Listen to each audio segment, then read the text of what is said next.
Mirë, me mua në studio është bashkuar avokati i njohur zoti Romeo Kara. Avokat, mirëmbrëma, kënaqësi si gjithmonë t'ju kem në ora e fundit. Mirëmbrëma Milion, kënaqësia ime. Avokat, dua ta nis diskutimin me ju me një pyetje të drejtë për drejtë. Çfarë misioni ka Berisha kur nga njëra anë thot se i kanë vjedhur votat dhe nga ana tjetër thot se do të hyjë në parlamentin e ri në shtator? Po mirë, tani ka gjetë miks. Do i njoh zgjedhje për Ajsa Mleverdis dhe për krijuar alibi pasaj për humbin e tij brenda PD-s. Këtë nuk e ka për ne, ka për pjesën e PD-s. Që ti mbaj varur, që nuk është faji im, s'është përgjegjësia ime. Unë jam triumfator që fitova në 2-3 qarqe, në pjesë nga Drini apo nga Mati e lartë, një pjesë të qarqe. Për pjesën tjetër që nuk kemi fituar, na e ka fajin kundërshtari. Që t'i bjem shkurt, ky është një avaz i Saliut i përhershëm, kur nuk ka pranuar humbjet, edhe kur ka administruar zgjedhje, kur ka qenë vetë pushtet, dhe ka qenë absolut, jo me një administrim tillë dhe diku të butë, prap ka akuzuar kundërshtarin, kur nuk e kthen gishin nga vetja. Por tani që është në hall, ne kemi menduar që ky person do të rrijë atje, ta kthej atë PD aq sa duhet në bunker, e ka kthyer, ka fituar sipas hesapit i tij, ai ka pas bindje që nuk fiton, ka mbajt me shpresë të tjera, siç i gënjeu hapur në mënyrë publike edhe për pjesën e heqjes non gratës dhe me Lasivitan dhe me tjerë, pra Lasivitan e solli për të vetët, jo për ne. Por mendoj që ligjërisht ai ka investuar në mënyrë palishme partinë e tij në fushat. Tani flasim ne. Pse thoni e ka investuar në mënyrë të palishme? E para ta mbyllim këtë. Ky person, po të ishte duke u vjedhur zgjedhjet, nuk kanë vjedhur ditën e fundit. Ky po flet me aribin që këto janë vjedhur për gjatë një qeverisje ditë mas dite etj. Pse hyre? Dhe pasi pe rezultatin, tani këto janë për të thënë njerëzve afër ti boll u justifikuat. Keni humbur dhe do humbit. Për arsye të tjera në thelb pasaj që ky person përfaqëson gjithë regresivitetin e racës tonë. Se si të fiton të me atë fushat, del për balë shqiptarëve me gjutë e egër, urrëtie prap, në dasi prap, kur nuk je me mua, je kundra meje, kur si me mua, je tradhtar. E dyta, ka marrë dhe tret madhërishmit e tjerë, Adrianën, Albanën edhe Flamurin, edhe ata flasin me gjuhën e armiqve brenda partisë, e ku ta diun, por kjo forcë politike për mua nuk ka më lidhje me këtë realitet, me çfarë i duhet Shqipërisë. Ata vetë i shkojnë nga pas, shkojnë për arsye të tjera duke menduar mbase po ndodh një çudi dhe mbase po ndron sistemi, po e kuptojnë që me këtë Berisha janë të humbur. Ka ikur koha kur fitoni pas Berishës, ata do të rikthehen ore kompozimit për dës totale, ose do shuan atje do ngelin peng Berishës dhe një pjesë janë plakur. Unë mbaj mend që dolën opozit më të rinj, tani janë plakur dhe aty do rrudhen deri në fund. Por teksa Berisha flet për vjedhjen e votave, për po kjo është pjesë shumë e rëndësishme. Është investuar për Lasivitan në mënyrë palishme. Pse thoni në mënyrë të palishme? Ligji për investimet lidhur me parti politike, në ligjin për parti politike, edhe kodit zgjedhor, edhe vetë ligji për lobimin në Amerikë, tregon që ky është një investim i palishëm, pas ligjit shqiptar dhe amerikan. Tani, sa ka ndikuar kjo Lasivitaja për maksimalizimin e votës? Mos na i voti ky votat në mënyrë palishme? E fundit, pse nuk konteston zotëria aty ku ka dalë blu harta në veri të Shqipërisë? Pse si pas kanë vjedh votat lart, për kanë vjedh poshtë? E treta, mendon ti që ka linda ai duhet Shqipëri t'i vjedhë vota Berishës? A mendon apo jo? Thjesht Rama analizoni, po e ndajmë shumë. Kur tha Rama, tha, i kam fituar zgjedhjen mbasi nuk kam qenë socialist i mirë. Ai ka qenë i sinqert. Nuk është socialist i pik Rama. Detoni Parti Socialiste, po që e ka shtrirë spektrin më këtej. Rama ka fshon në mënyrë ballore, bie dhe fushat, merr copa nga njerëz që janë prototip të këtyre partive dhe bën hesapin e votave, tërkohën. E tani vazhdon ai, bën sondazhe. edhe çfarë ka folur, do përgatitet për mandatin e 5 tha Rama. Jo, foli duke si u ka thënë fjali të thatë, por tha do të udhëheqin përmjet shembullit.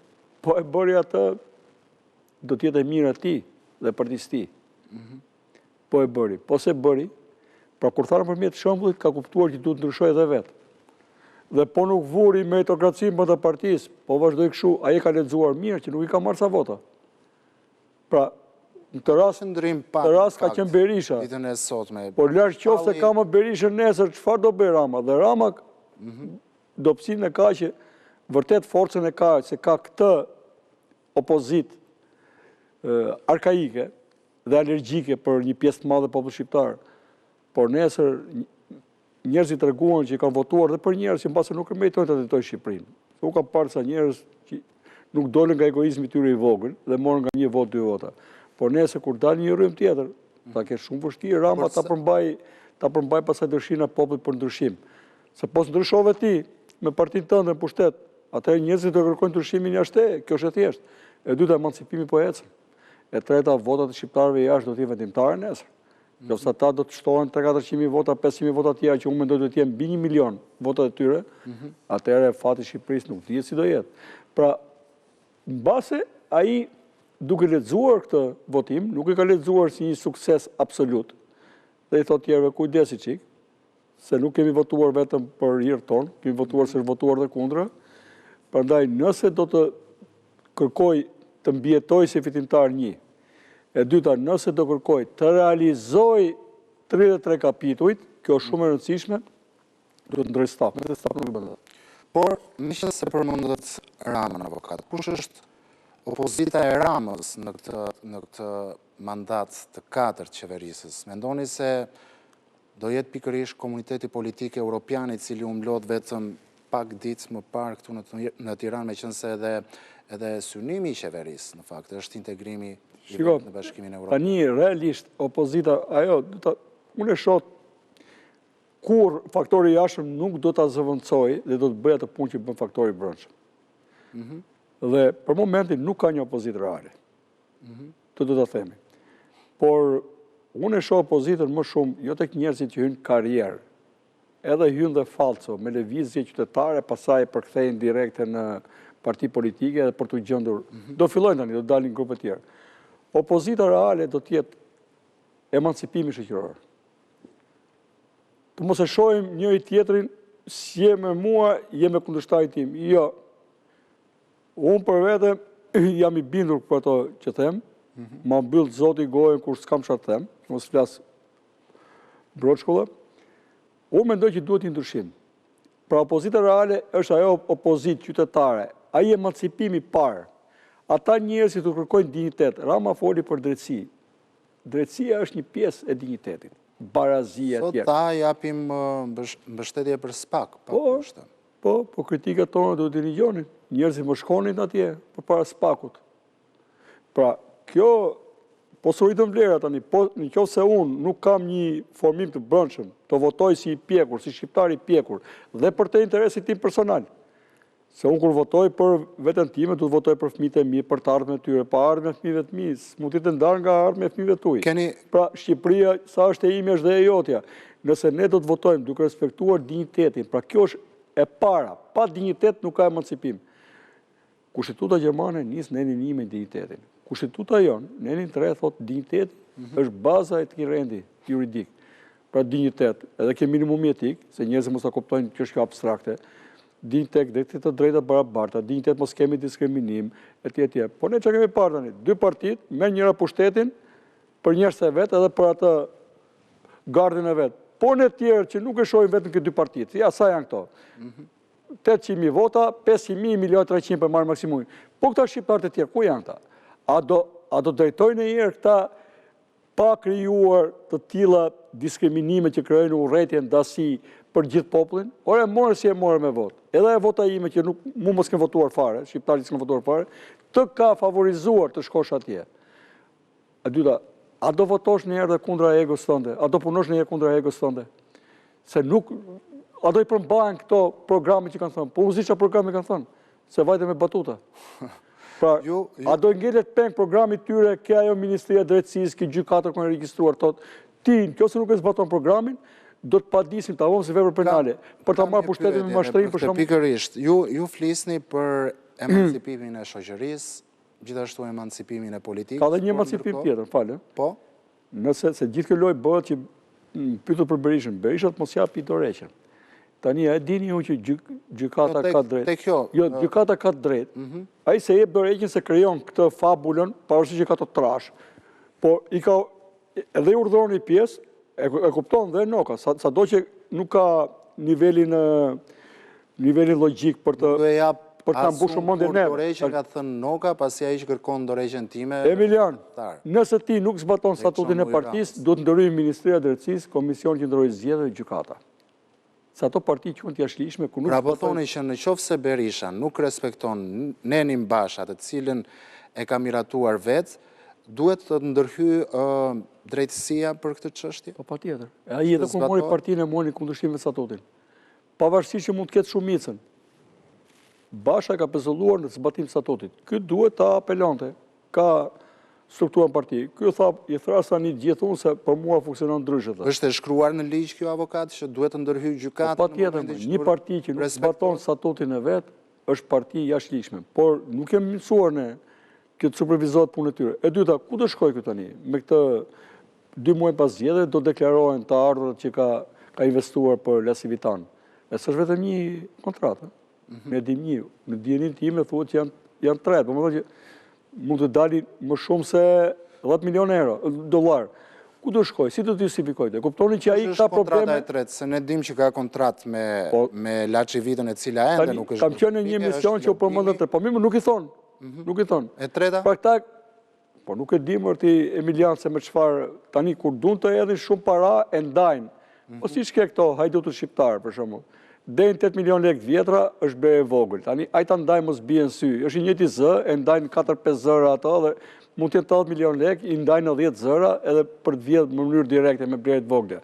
Edhe puna e këtij mos bie në sy, se një kontratë me 6 milion dhe ishte shumë e fryrë. Mendo të jetë tani 16. Mos bie në sy, e ndajmë me lote të ndryshme, gjëra me shërbime të ndryshme. Po në fakt, ajo do të ka krijuar zhurma e krijuar këtu, edhe shumë e madhe atje, se Amerikanët e kanë me ligj, ku ka shumë të mëdha, ata e shohin dhe kryesisht. Do t'i krijojë probleme Berishës. Tani, mirë probleme që ka pasur. Ti problem që ka pasur, pra për të vënë vetlla nxori syt ai. Shton dhe këtë problemin tjetër tani me financimin për zgjedhje, e kuptoni që Berisha do të ri java 7 ai 8 tani para gjykatës, kështu që i duhet tani dhe ajo greva e uris, dhe unë mendoj nuk ka pas sukses ka asnjë nga premtimet e tij. Të shkojë te greva e uris, e të ketë sukses si Shefqet Peçi do t'i bëjë një ndër të madh vetes. Nuk e di e mban mend. Jo, seriozisht. Shiko, tani fundi i tij do të vijë dhe duke qesh. E ka merituar, po ja themi shqip. Nëse ky mendon që unë të po na kërcënon me grevuri, unë i uroj sukses plot si Shefqet Peçi, që ka qenë vajti u burgos në grevuri, po ishte burr. Nuk ka ngri buk derisa dha shpirt aty. Edhe ky të paktën ta mbyllin me 1 gram derë, domethënë. Çfarë do e penalizoj Berishën, avokat? Apo më saktë çfarë do e detyroj Berishën që t'i jap dorëheqjen nga Partia Demokratike? Ja, ai se dorëheqje. Nëse nuk e di, domethënë, ai me këtë parti që ka ndërtuar, me atë grupin e të madhërishve që thash unë më përpara, ai nuk jep dorëheqje. Ta keni të sigurt dhe kjo edhe retorika për të justifikuar mos dhënë dorëheqjes tij ka qenë përgatitur që para zgjedhjeve. Të ketë sigurt, domethënë. Ai nuk jep dorëheqje. Penalizimi do të jetë që njerëzit ta kuptojnë bollë me komunistin e 8 nëntorit 68, me 8-10, 86-90. Se ti bim, o Emilian, qofse ky bëri ky, ja solli ky të mirë të Shqipërisë. Pse se bërim 70, 80? Kur ky ishte ky i afti bënte. Pse se bërim? Pse priti ti binin poturet komunizmit vet, ra tregullin dorë me klering, ne e fitoi Partia Punës në të njëshin. Pastaj lëshun, nuk investon të njëri. Pra kjo makineri e madhe që keni ju, nuk ju investon njëri. Dhe ne dinim dhe fitonim në të dyshim me sa përqind e donim ne. Le të thot, që ka biseduar kjo? me Gjani dhe Mikelis, me Mentor Çukun, e me Catjen Trijes. Qa ka biseduar? Edhe me Nanon Bash. Se dim qa ka biseduar. Po normal, Berisha është produkti pazari. Tani ne me këtë komunistë vazhdojmë akoma, kuptoni? Ka pasa figurë linja si Les Valesa dhe prap ata ikën, ishe Vaslava Vele, prap ikën nga skena. Por mendoni ju se do jetë Spaku e vetmja mënyrë për të larguar Berishën apo të besuarit e tij? Tani Spaku është ka dhënë një lloj shkreptime, një lloj drite në këtë qiellin e zymt që kemi ne. Po jo më jemi ne. Kur ne si shqiptar ta kuptojmë që të bësh drejtësi nuk është favor, nuk është edhe akmari nuk është. Po nuk mund të jetosh më, është baza minimale të bashkëtojmë bashkë. Po s'patën drejtësi. Dhe drejtësia nuk bëhet se na e dha Rama, që e thot, dhe s'do ta thot më kurrë, por drejtësia është atributi i Zotit. Drejtësia në këtë sistem nuk mund të ecë pa ndarje pushtetesh. Rama do bëjë mirë të zbythet, bashkë me Berishën të heqin duart nga drejtësia, se nuk e kemi të lirë. E s'është drejtësi Spaku. S'kemi prokurorit pavarur, edhe policia duhet të jetë e depolitizuar dhe të zhvishet nga gjitha i llumi kriminal ku janë zhyt. S'kemi gjykata pavarura, s'kemi noter, kanë bërë krimet monstruoze, noterët. I kanë duart me gjak nga ato që kanë bërë, domethënë. Edhe janë të lidhur. Po ta marr një kështu që nuk e dinë shqiptarët. Njerëzit për shembull mund të kenë detyrim. Para se të kalojë 10 vjet fshije detyrimi, në bazë kodit ne kemi në kodin civil, mund të jetë 111, që parashkruajnë detyrimet, çfarë bëjnë? Ty të vjen një vendim gjykate, ty s'ka thirrur kurrë. Është mush gjykata e Tiranës me të tilla. Nuk i njoftojnë njerëzit dhe gjykatësi i lidhur me këto firmat bën gjë njoftim fiktiv atje, etj dhe lozimi njerëzit tallën. Pra, vetëm këtu, unë mendoj që duhet të ketë vetting. Ne nuk mund të ketë drejtësi, të japi drejtësi shejtani. Tani, ta janë bërë gjithë shejtan, ta janë zhytur gjithë. Pse? Në 30 ca vite, ky sistem katraur, autokratik, me qëllim për të vjedhë nga një pronë e përbashkët për të privatizimit e këtyre, ky sistem e ka mbyllur ciklin. Dhe riciklimit e Berisha ishte shumë negativ, për arsye se do të japte rrugën riciklimit krau tjetër, dhe ne do të hynim në këtë spirale pasaj të rënimit shumë të shpejt të gjithë vendit, dhe duke rënuar morali shpresa të rënojë gjithë vendi. Ne themi shqyr me shpirt në dhëm ky popull me këtë mënyrë votimi e mbajti këtu. Jo, dhe nuk është vot për socialistët, dhe këtë Rama e ka lexuar, e ka thënë ne do të ndryshojmë, se ndryshe do na marri kjo vetë kënaqësia, kur nuk për çfarë morën votën. E vërtet është, e vetë lexoj. Po për çfarë keni marrë votën? Çfarë keni bërë? Pse tash digniteti fillon që ke minimum jetik. Ju drejtoni vendin të nderuar në një kohë që sot ke 24 tregon flet për një prostitut, e tregon moralin e të vërtetë shoqërisë shqiptare që ne jemi detyruar, ne po bashkëtojmë me llumin e moralit tani. Një fjalë të fundit avokat. Se ne kemi dhënë drejt vetes tani, ka që nuk kujdeset shteti shoqëria për individin, ne kemi vajt deri aty tani që po pranojmë çdo gjë. Po të fundit si e kishe. Avokat ishte kënaqësi. E le të fundit pa e thonë, apo e le për rast tjetër. Thuaj fjalën e fundit. Jo më çfarë do ti?